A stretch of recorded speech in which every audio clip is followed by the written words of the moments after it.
Hello everybody, Hellcrex here, and welcome to another Mercenary Thoughts from Inner Sphere, episode 340. And today we're going to be talking about the Chevalier, or Chevalier. I think the R is silent. I think the French don't pronounce the R. It is a 35-ton vehicle, wheeled vehicle, that is a 6'9" mover. It does have a fusion engine on board with 12 heat sinks, and it has, which two of those heat sinks are because of one of the weapons it's carrying. With a fusion engine, you get 10 free heat sinks, but obviously it's got something that produces 2 more heat than necessary. It does have 6.5 tons of armor, which is roughly 104 points. Could have more, slightly more. I guess if you put ferrofibers on this thing, it'd gain you a few more points if you wanted to pay the price for it, and maybe save you half a ton to get about the same amount. Then, which, you know, obviously it's 104 points, which gives you a good amount of coverage for basically the equivalent of the speed of a galleon. You have 26 points of armor on the front, you got 20 on the sides, 16 on the rear, and 22 in the turret. And my experience is that most of the time when most vehicles, you very seldom ever get through the armor on the turret unless it's in a hull down, and then that's all you can hit when it's in a hull down position. But overall, it's usually the front or side slopes that are the ones that are getting ripped to pieces and taking these things out. So maybe a little bit less on the turret to put more, another point or two on the sides. You know, take a little bit from one spot and put it on the other. But overall, it's kind of well protected for a 35-ton wheeled vehicle. His life expectancy probably isn't more than a turn if it's get focused on.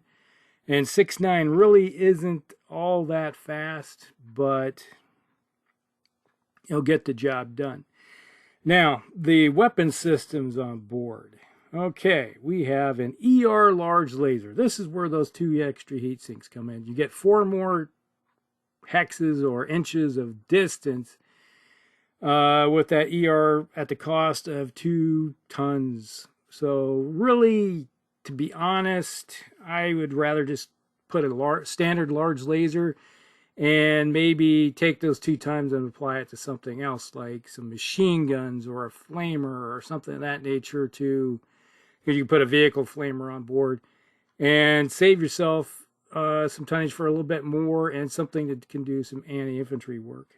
Because, hey, it's a vehicle, so it's probably going to be working in conjunction in, let's say, a city where you're bound to find infantry. And if you're playing most games like I do, you're going to be finding yourself with infantry here and there. Because I typically, when I like to play games, if I'm in charge, I try to put infantry in the game, just make it a combined arms with vehicles here and there. So, and then we have 2 SRMs out the front slope, and then we have a ton of ammo to go with that. So, it's halfway decently armed. You got some range with it. I don't necessarily say that the ER large is the best choice for putting in it. To be honest, you know, you might even consider doing something of this nature, put an ER large in, and then take those 2 tons and apply it to one of those streaks and maybe give it an LRM or something for some indirect capability. You know, because you could upgrade one of those to, like, say, LRM 5 and some more armor or something of that nature. So then giving yourself something to go out in the distance. Make up the difference of losing that little bit you have from the ER to the standard. And, hey, an LRM 5, you know, a lot of people think it is one of the worthless weapon systems in the game, but I like the LRM 5 just because it's not much different. If I had a choice between an LRM 10, I'd take 2 LRM 5s because it gives you one more shot at trying to hit And if you look at the charts, the damage average is the same from a 2 LRM5s and an LRM10, or 3 LRM5s and an LRM15, etc. It balances out. It's the same. So why not take some and save yourself some tonnage to go something else? All right, just my little soapbox for a second there. All right, so how would you use this vehicle? Well, it's not fast. This loadout is pretty much kind of geared towards a slow-moving, old-style, cavalry-style, vehicle where it's not moving too fast. It kind of harkens its way back to the origins of the Succession Wars, where vehicles weren't all that fast. And 6.9 in the Succession Wars wasn't that slow. It was pretty. And then when the clans showed up, then things were like, oh, now we have to think about speed. We're going to start using XL engines, etc. So I would say it's more geared towards a city fight, or heck, even a garrison style vehicle where, yeah, it's going to go patrol the city streets. You maybe have a slight insurrection going on or something, and you got to go patrol. But brings up the weakness again. If you're doing a anti-insurrection style or riot, it doesn't really necessarily have the weapons to take on infantry or any type of activity like that. That's why I harken back to give this thing a flamer or some machine guns to take care. Heck, you could take those 2 tons that you have and get a half ton of ammo and put on 3 machine guns, like 2 out the front slope and 1 in the turret or something of that nature. And then you could seriously cause havoc on infantry. It's like, hey, you got a squad over there. We'll just mow it down. Hit with everything and turn it into Swiss cheese. So that's one of the weaknesses I see with this vehicle, is that I'm looking at the role it can do, and then it has a weakness so that it really can't do that role of garrison style work. Because typically when you're doing garrison work, you are mostly worried about minor forces hitting you. If you got pirates coming in off the peripheral areas, off the periphery, yeah, one of these or lance of these things could probably really cause havoc on your typical light to medium mech for the most part, and then work on as a support vehicle if you have some garrison mechs that kind of whip around the side with some of work in conjunction. Like typically, it's not much different. I think probably better armed than a lot of Wasp and Stingers, because they're the same speed, and the armor is about the same too. So, or even actually they have less. So yeah, this is probably better than some of those mechs. They just have jump jets.